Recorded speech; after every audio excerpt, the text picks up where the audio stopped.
Hello, hello, hello. Welcome back to the App Smash Bash, y'all. We are bashing and smashing apps together all last week, all this week, 2 more weeks of app smashing coming together. We're just showing you great pedagogy using great ed tech tools. That's what an app smash is. And I've got some friends behind the scenes who are going to pop on today because we are going to be exploring WeVideo. But before I do that, I want to make you aware of a couple of things I just put up here on the screen. So, first of all, we've got a QR code up in the corner, and we've also got down at the bottom a link. They're going to take you to the same thing. It's registration for this event. And why do you need to register if you're watching me live? Well, if you want to register, you want to get the actual resources. And you're also going to get a recording to every single app smash. You're not just registering for one, you're going to get one email that has everything you need. But when you register, you're going to get access to the App Smash resource book. And why this is so important is because it has all of the links. We're streaming to 4 different platforms right now, and it's really hard for link distribution and adding comments. So if you want to get the links and talk and see the things and interact with the things that are being used today, you need to scan that QR code or use that link down at the bottom. I'm just going to show you really quickly. So this is the resource book that you get access to. As you can see, it's got resource pages for every single webinar, but what you don't see in the read mode is what's in the margins. Here, this is the read mode of the book. You don't see all of the fun stuff in the margins. It's got a link to the recording. It's going to have resources on actually technically putting these tools together. And then these are actually the resources from our guests today. And so if you want to get access to those, you're going to need to register, scan that QR code, and get access to everything. Another piece, you can always be communicating with us in the comments sections. We're going to be monitoring those, picking up your questions, bringing them right to our guests. So if you have any of those questions, please don't hesitate to put them in the comment section of whatever platform you're watching. All right. One last thing. My friend Ryan from WeVideo, Oh, he's going to be giving away some swag at the very end. Ryan, what are you giving away to folks? hey, first of all, what's up, David? Thanks for having me on today. It's really great to be on a webinar again with you. This is I don't know, our third or fourth time together. It's fantastic to be back. But yes, swag from WeVideo for one lucky winner for being here live with us today, staying till the very end, and you'll be able to fill out a way to grab this swag or enter for your chance to win some sweet WeVideo swag. And what we're going to have for you is a package of WeVideo stickers, a water bottle, a ring light, and some sweet lanyards, and also a classroom pack of licenses. If you are not a WeVideo subscriber, or even if you are, you could gift it to somebody who's not. So we'll have that available for you today, or available for you to win and take home with you for joining this webinar. That's the whole kit and caboodle, man. Oh, the whole kit. Heck yeah, buddy. So stick around to the end. You have to watch live to get our attendance certificates, and we're going to have links just like we have up now for the resource book, but for the attendance certificate at the very end. So stick around. Can't wait for some lucky winner. But I would like to take the opportunity to welcome to the stage not only a dear friend of mine, but one of the greats, my friends, one of the greats in education. It's Lisa Heifel. She's shaking her head and she's laughing, but she knows it's true. She's super modest.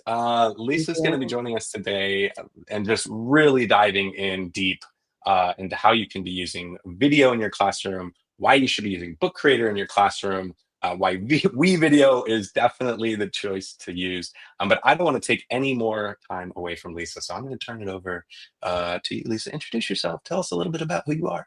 Thank you so much. It's good to be with both of you. I always love chatting up pedagogy with you both. I'm Lisa Heifel. I am a middle school teacher back in the classroom in Pleasanton, California. It's a San Francisco East Bay. And I work at a very unique school. It is a virtual school, public in Pleasanton Unified, and we are a project-based learning school. And so imagine, like, I got all the buzzwords in this school for sure. We're hybrid. The kids come in if they want. I go to the kids often and work where they are playing and learning. And we have the most unique students.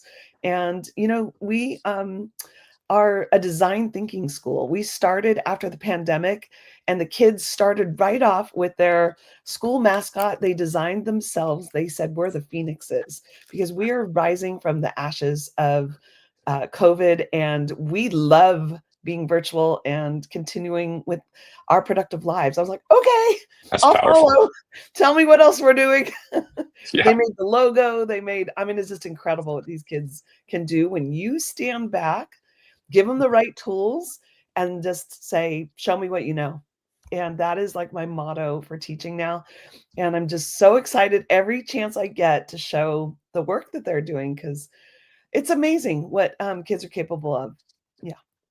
I couldn't. So Ryan, cue me in here because I remember we were at the same event. Lisa hosts like an end of the year event. You're going to talk about it, Yeah. Yeah. but Ryan and I were both in the audience, messaging each other back and forth on like WhatsApp or something like, "Dude, this is insane. Like what she's pulling off here." Um, I think it was like 2 years ago at the end of yeah, I think it was It almost two had to years have been ago. a while back, and also just from my my time at WeVideo, I've crossed paths with Lisa and seen a lot of the work that she's been able to do. But it was sort of this first organic view of someone who used WeVideo and a tool like Book Creator, because we had been, kind of exploring like different ways of app smashing, providing students, as you said, the tools to empower them and their learning, as you've just done. And just an amazing setup of your school too. You did not share that anecdote with me about the how they created the mascot of the school. An incredibly empowering anecdote. And that's sort of like what I saw with David, was just this really powerful way you provided students the ability to share themselves with the world with both of our tools, which again, like, it wasn't like you came to us and said, hey, I'm doing this project. We were just sort of out there in the ether, as I say, and when we caught on to it. It was fantastic to see.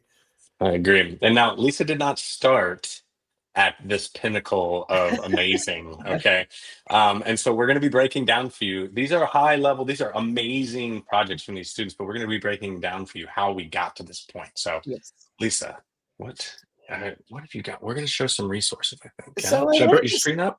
Yeah, my screen's up. And I wanted to start with, when it comes to virtual learning, there's a lot of tools to choose from. And I'm a little biased with Book Creator because I'm a freak about packaging lessons. So if you ever heard of HyperDocs, that's how it like kind of got going here, is that I needed really good places to package lessons. And so this is beautiful to me. I mean, I love this, where I can get them to think about your workspace and something as simple as this. And this was one of their very first projects that they had to come up with and share their virtual workspace. There's our little Phoenix.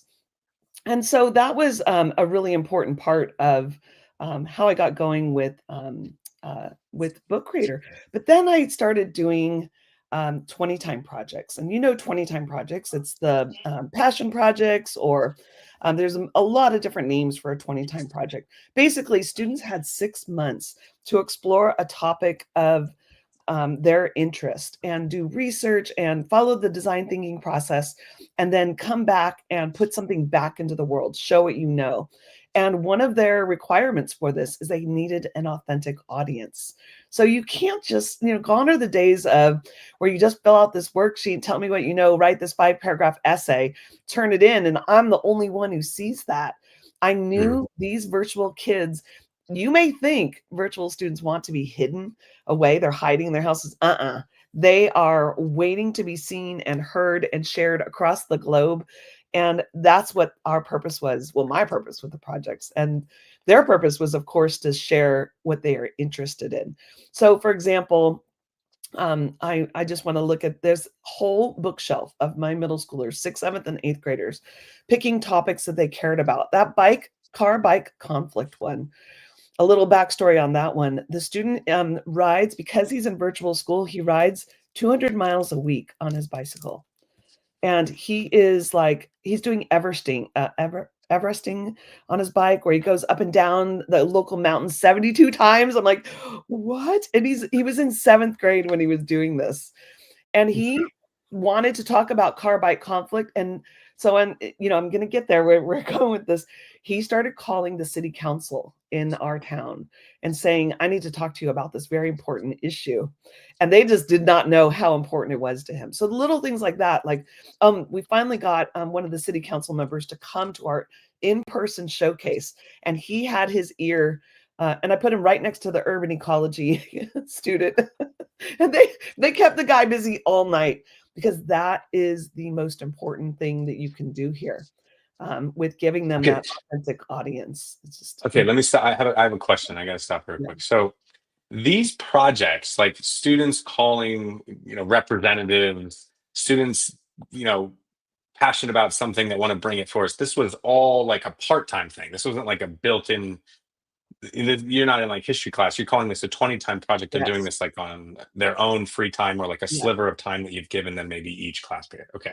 So Yeah. this is pure like passion work, basically. Yes, passion project. I used to do this when I was in the classroom, and I would do it every Friday with students. So I would take the whole afternoon on Fridays, and that was project time, because it was 20% of their program. So in this, since we're a virtual program, I had to cut out 20% of their virtual work and let it be passion project work.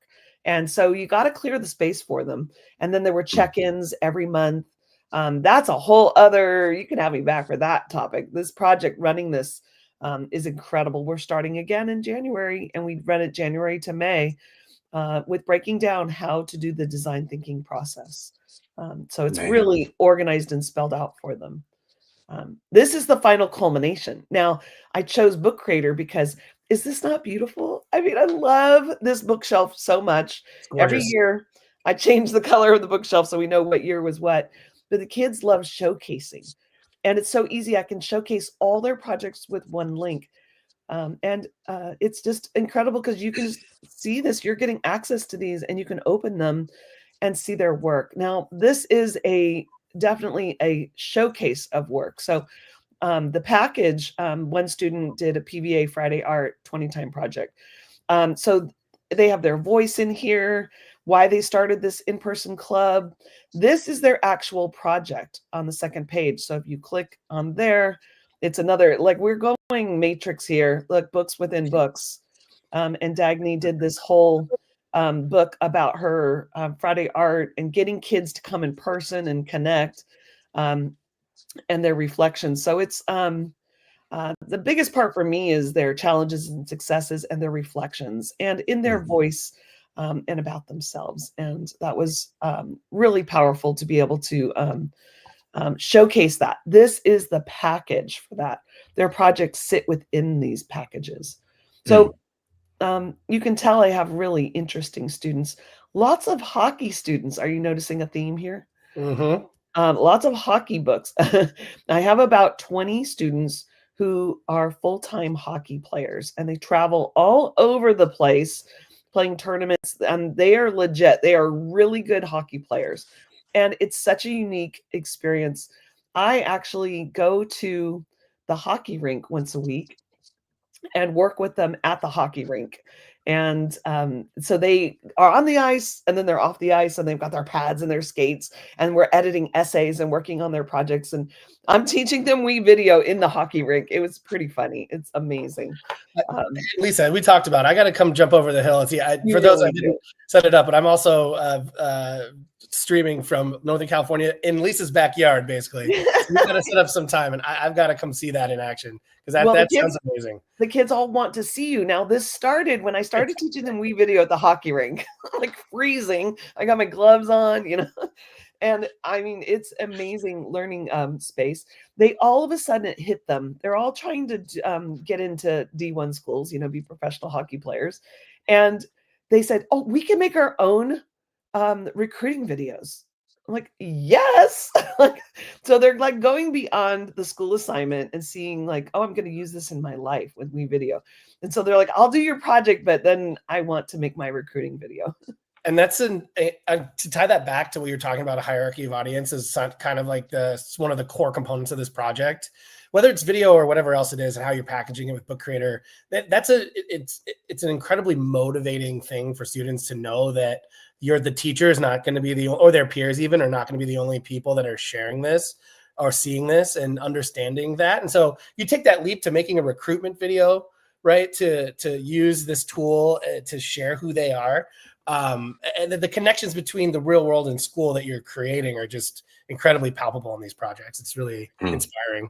Well, not just authentic audiences, but authentic skills.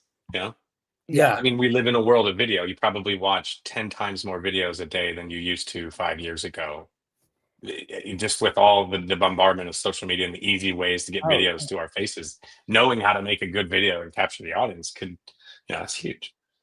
well, and these students are they're on their way. I'm saying, sometimes you have, oh, they're good athletes. No, these students are like truly on their way. There's some big names growing out of this program. It's so exciting, but they want to learn how to share their story of their unique life, their life as an athlete and going to school and what it's like. It's so different from a traditional classroom.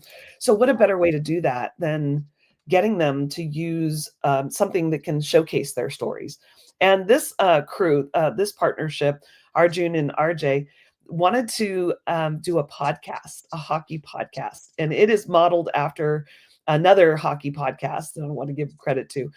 These guys, I love that I have their middle school podcast. So when they're famous, I'll be like, remember when you made that cute hockey podcast?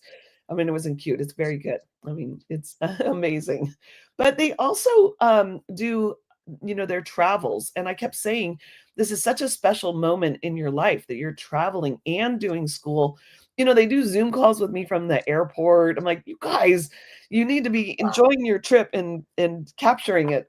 So for 20 Time Project, this pair did it was the largest tournament for their age group. It was like the big deal for this age group. And they went to Quebec and they decided to capture it all on for their 20 Time Project. And I just want to share this video. And I don't know if we want to reshare my Yeah, screen. pull it. Let's stop sharing and then share just the tab. That way we get the audio. We were testing this before, Yeah. ladies and gentlemen.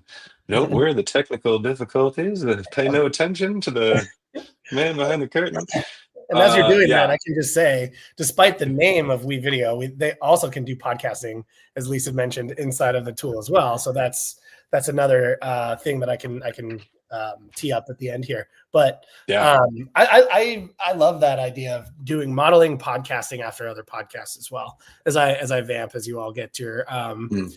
the audio going. It's just one of the ways that I've seen as well teachers help to build in projects that are video based or podcast audio based is using a model of excellence to like not replicate but provide inspiration. So it sounds like Lisa's students were using that existing hockey podcast or trying to emulate that. And that's something that I think you could see that's built in here as well. Yeah, that's huge. I mean, they do this in art all the time. An artist's study of a work, Totally. good luck. Replicate it. Oh yeah. Go ahead and try and replicate it. Now you're not cheating at all. Go and try and do that. I'm sure the podcast that they were emulating was also probably very high production value.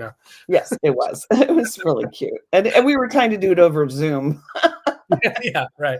And it actually worked out. So thank you for giving me that little station break pause. This video, I want to share that this was their first introduction to WeVideo, their first video, and capturing the event. And it's super long. So there's so many edits I would do to this, and they know that as well. But let's just get a brief share of this. Get it going.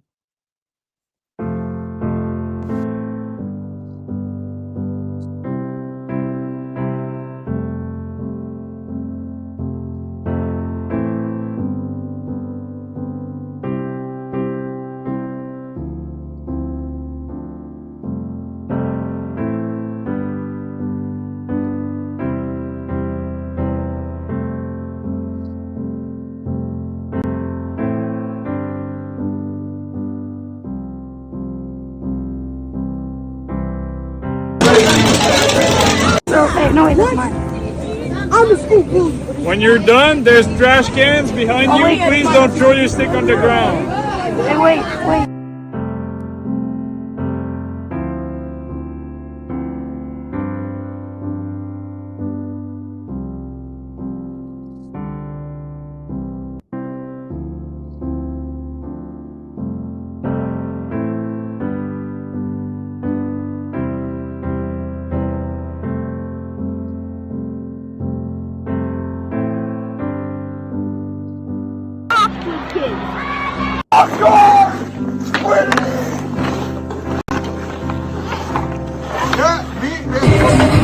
Okay, we could stop there. Now that I'm like bawling, sorry. So, When he scored, I was like, Yeah, that was so good.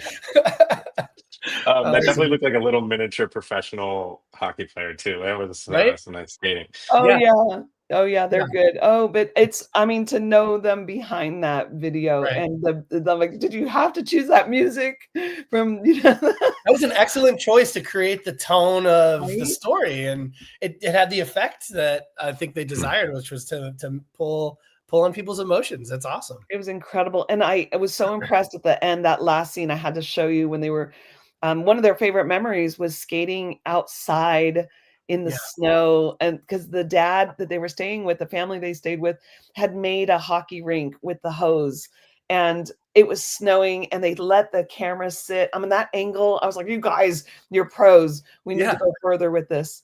So, yeah, I was so proud of them, for that work, and they have that forever. They do. That's the other Mm. thing. That's something that they've captured in their lives, of the Really quickly, just what was the age level of the student who made that one?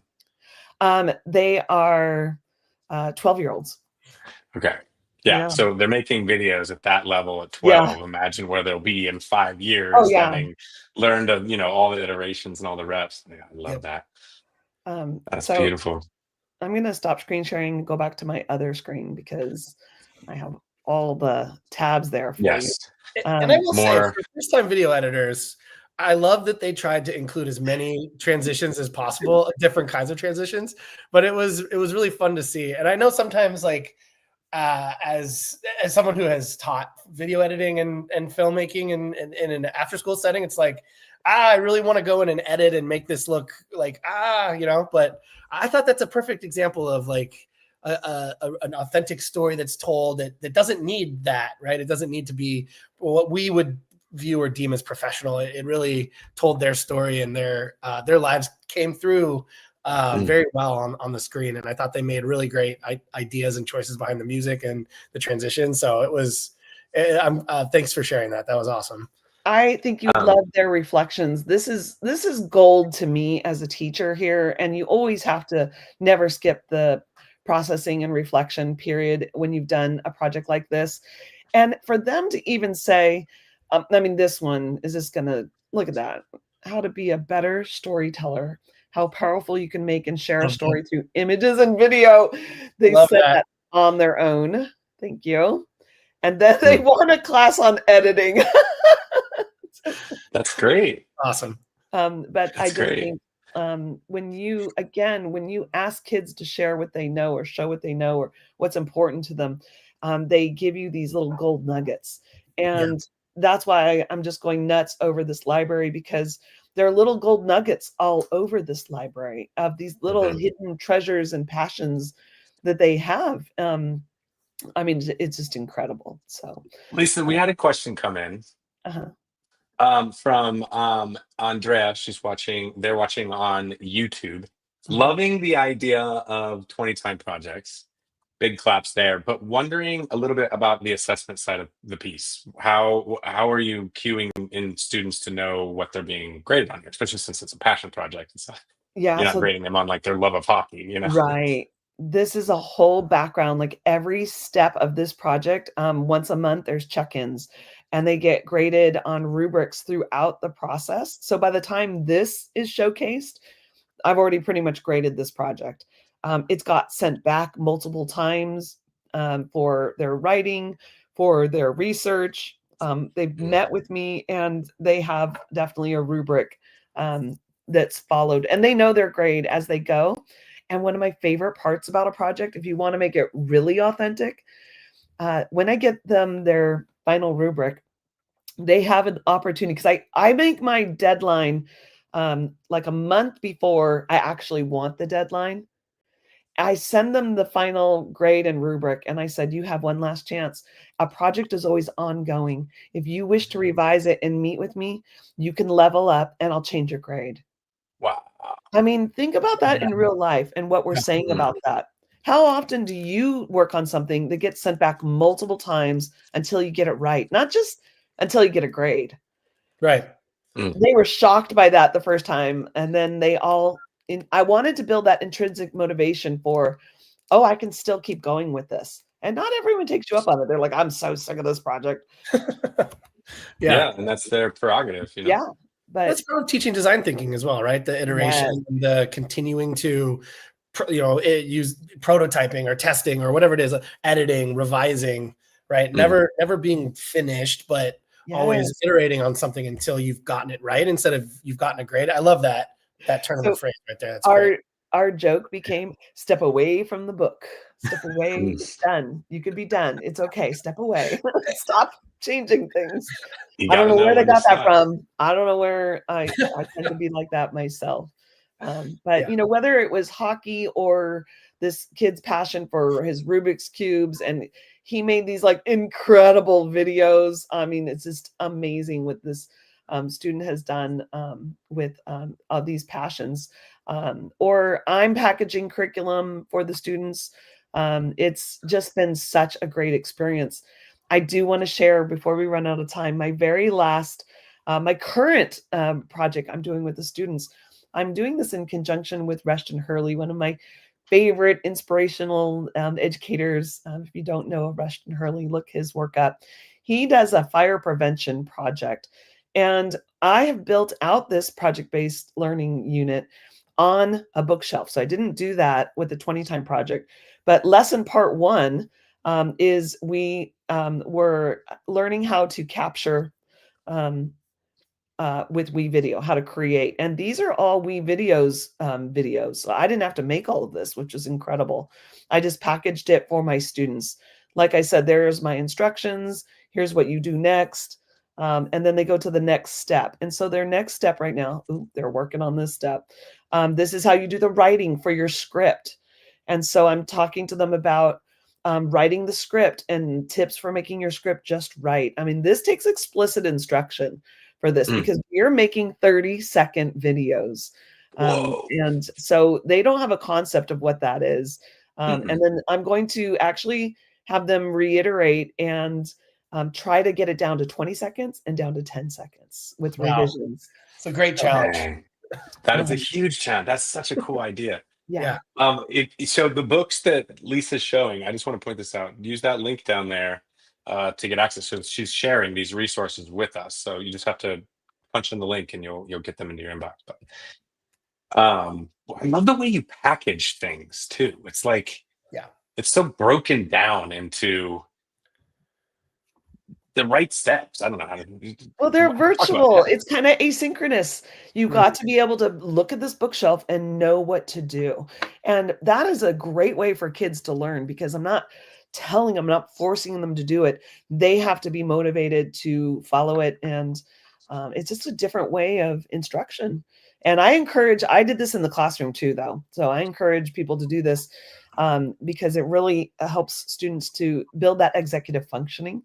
And it shows that you trust them, that everything you need to know is in that book. I trust that you'll be able to create and then meet with me. This last book here, How to Forest Survive a Fire, it is empty right now because we're in the middle of this project. Adrian will be creating and packaging his finished 30-second video in the books. So the kids, then their books will be on the shelves. So it's very cool. That is very cool. So it has the I'm excited to see that. And the kids. Yeah. And I know every year you do a showcase of that year's 20 time project. So best of luck to those amazing kiddos as they continue to work on that passion. And to you, thank you so much. You're teaching cannot be easy. So many teachers are like, get me out of the house, get me back in the classroom. And you're like, you know what? There's a lot of kids still home. Lisa is pouring her heart and soul into a lot of voices that would just kind of fall through the cracks. And they're not all hockey stars. No, and they're not all professional athletes. They're not. Too, I wanted to point that out. That was something I was really impressed with too. You have populations of students who just aren't going to school, and that there's a whole lot of reasons behind that, and some of them are hockey. So kudos to you, Lisa, for that. Thank you. Thanks for letting me share their story. They are going to be very excited. Yeah, thank you for sharing those stories. It was really inspiring to see, and I hope the audience was equally inspired as I was throughout this entire event. And thanks again. Thank you. Yeah, absolutely. Folks, if we could talk to Lisa for 17 hours on a marathon call, we probably would, and she'd probably have stuff to share the whole time. Yeah, But for sure. we only get her for 30 minutes, and we're almost, we're getting her for 30 extra seconds here. But if you want to get that amazing WeVideo swag, it's an entire kit, basically everything you need to be the biggest, baddest WeVideo teacher on the block. Fill out the attendance certificate, also get the attendance certificate. We'll be randomly selecting someone from the attendance certificate list to win that WeVideo kit. So you can use the bit.ly down below. If you're watching from your phone, you can just screenshot right now and use that bit.ly. Or if you're on your computer, just scan that QR code with your phone and it'll take you right to a little form that you fill out. Lisa, Ryan, thank you so much. Ryan, I'm gonna maybe put that book back up. There's a ton of stuff on the WeVideo pages here. It's page 10 and 11. So the resources to Lisa's stuff are over here on the right. And then there's another page, just a little bit about getting started with WeVideo. Ryan, did you want to say anything about this? Wrap us up. Yeah, just real quick. If you are not the lucky winner of a WeVideo classroom set of licenses and you would like to get into more full-featured editing, as Lisa's was sharing with us, and try out a lot of the different components of our platform. We didn't have an interactive component today, but I encourage you to head over. And if you wanted, if we could, I don't know if somebody could drop this link into the chat. It's just wevideo.com/education. And we've set up a free trial for folks to have access to the tools. It's not a year-long trial like you're going to get when you get if you win the swag pack, but it will allow you to access templates and assignments and activities and the full featured editor, our stock media library, and a lot of the found footage. So if you saw those examples that Lisa shared, her students were using a lot of footage that they filmed themselves and layering in different components of the WeVideo editor into those videos to create those stories. So you can try that out and see all of the fun things you can do with the video editor. And then you can grab that link and embed it into a book creator book, as Lisa showed you. And it's a fantastic package. I love that term for this, to get students to share their voices and their stories with the world. Thanks, Ryan. Thank you, Lisa. It is always a pleasure. Thank you. Until next time. Yep. Thank you both. See you tomorrow, folks. Don't forget, we have still got bashing happening. Get your attendance certificate. Tomorrow, we are hanging out with Epic. I know pretty much every teacher on the planet has Epic. And Brisk. Pretty much every other teacher needs to have Brisk. You know, check these two tools out. Tomorrow and Thursday, we'll be chatting with folks from both of those communities. Really excited to show you what we have for them. But until then, we will see you later. Have a great day. Have happy bookmaking.